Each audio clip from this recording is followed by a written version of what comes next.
بلکې د انسان حقیقی او یقینی او همیشه زندگی چې ده هغه د آخرت زندگی ده چې التم الله د انسان دپاره کور تیار کړی دی چې هغې ته ویلی کېږي دارالآخره د آخرت کور.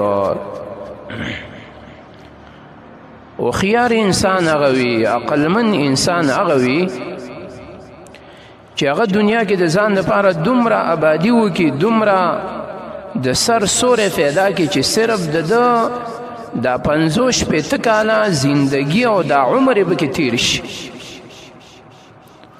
نور د انسان دپاره خواري چې ده، محنت چې ده، سوچ او فکر چې ده، عمل چې ده، نو دا د آخرت دپاره پکار دی.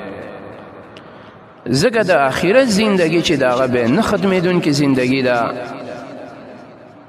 د آخرت زندگی د پاره ابتدا شته خو انتها ورله نشته دی.